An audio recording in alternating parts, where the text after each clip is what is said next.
Hyman for the Prodigy.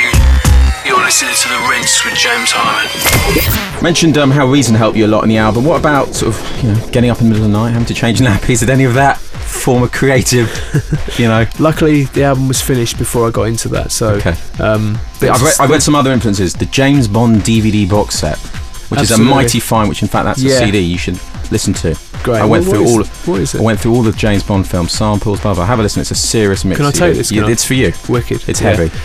Yeah, man. I mean, basically, like going back to kind of the nostalgia thing, which this record really is about, and creating maybe it's through just my memory not being very well, but I like to I'm very nostalgic. I like to kind of recreate certain feelings from when I was a child and stuff. And I remember my dad took me to see Moonraker when I was 8 or 7 or 8 or something. 1979, so I must have been 8, I think, yeah. And just having Roger Moore on the DVD player, it's very corny, but it just kind of sets the tone for me, man. Do you know what I mean? It's just... No, I'm feeling that same. Diamonds Are Forever was my one of the kids. Yeah, Diamonds Forever is still the best Bond films, I think. Without a doubt. But Spy Loved Me and kind of... Freaked out by the funeral thing in that, by the way. When that guy burned. I'm a kid, you were at a party, age 7, seeing some guy getting melted. It's claustrophobia, nasty. Isn't it? It's just... Yeah, I love Roger Moore. He's my hero, actually, yeah. Should do a Bond title. I'd like to meet Come on, they need to get cool. They're thinking of getting Lock, Stock, Matthew Vaughan to do the next Bond. Get in there. Do it. Well, listen, I'm going to get a bit more nostalgic with you, actually, because something that pricked up my ears was a lot of articles I read when you were going to play something off Dance Craze, that Wicked, compilation. Yeah. What do you want to play off that? One tune. Okay, let's play, it's got to be Concrete Jungle, actually. Concrete Jungle it is. And straight after that, we're going to have... Gene Simmons doing Firestarter. Oh dear. Or shall we not? Because I found out about it. Yes, no. I think it's important for people to hear it and have a laugh, yeah. Okay, here we go. This is The Rinse.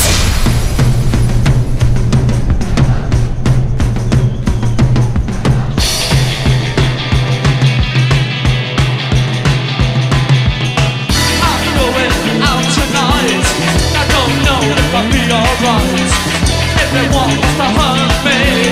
Oh baby, danger in the city. I had to carry a knife because there's people keep threatening my life. I can't dress just the way I want. I'm being chased by the national park. Concrete jungle, the animals are after me. Concrete jungle, it ain't safe on the streets. Concrete jungle, I'm glad I got my mates with me.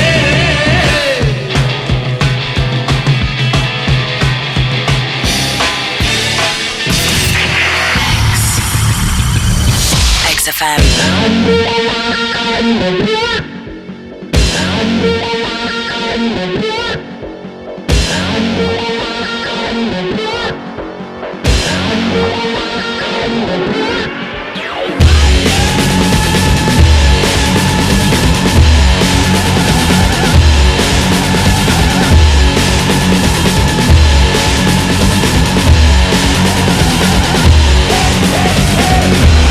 Trouble starter, pumpkin instigator.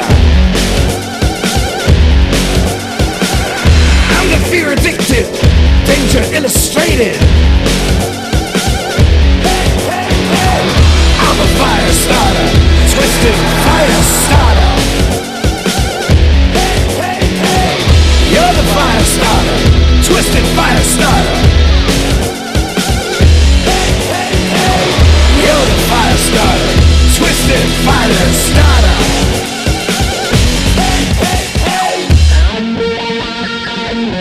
Alright, before we go, we're going to play one more off the new Always Outnumbered, Never Outgunned album. I like this quote as well. Selfish when it comes to music. And you say that with a passion. Yeah.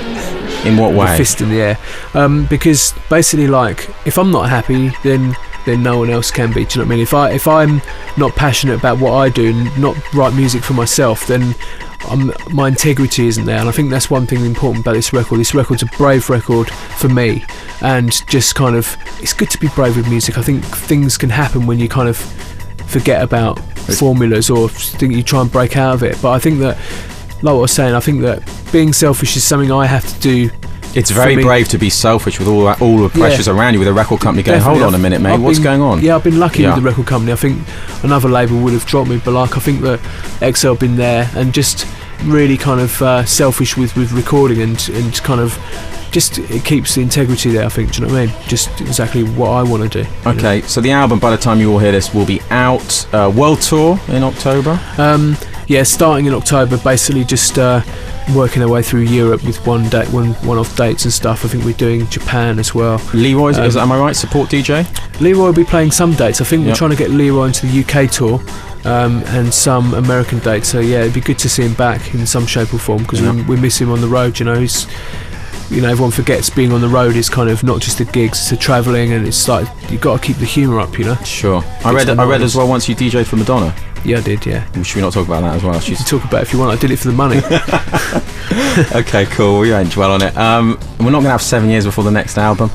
No, I'm already back in the studio, Good. man. I mean, I'm back in the studio tomorrow, writing new stuff. So definitely not 7 years. Okay. I think I can manage more than 2 tracks a year now. Good.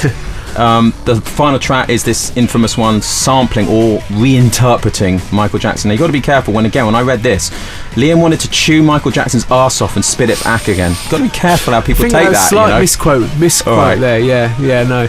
I had visions of both Selector. I wanted to chew the arse off the track. Cool. Stealing something like the most famous track from the 80s, Definitely. spitting it out as something completely different, and just without any kind of real respect for the original artist, just done in a kind of So real quickly, I mean, they wouldn't let you actually sample the actual track. I did originally, and then basically I had to recreate it, and the actual recreation of the track took longer, the sample took longer than the actual recording of the actual track, the idea, because the idea came together really quickly actually one night. I was really excited by the idea, so I'd kind of got all the music roughly sorted out on Reason. I was messing around, then I put it on the shelf while we had to sort the sample thing out. Eventually picked back up 4 months later and recorded from the middle part of the song to the end, which where the tempo kind of picks up, the groove changes, and basically it's always good to come back to something after a while, because you sometimes hit a brick wall. You've got an idea that's good, but you sometimes hit a brick wall and you go, okay, no, I'm just going to chill on that, move on to something else and come back to it later on. That's what happened with this one. Definitely. Well, listen, Liam, pleasure seeing you again. Cool. Keep up that good music. Thank you. And everyone who was as in front of us, you can't see all this, there was this fine amount of Prodigy CDs out there, so if you're getting the new album, maybe invest in some history as well, get the old stuff. But we finish with The Way It Is.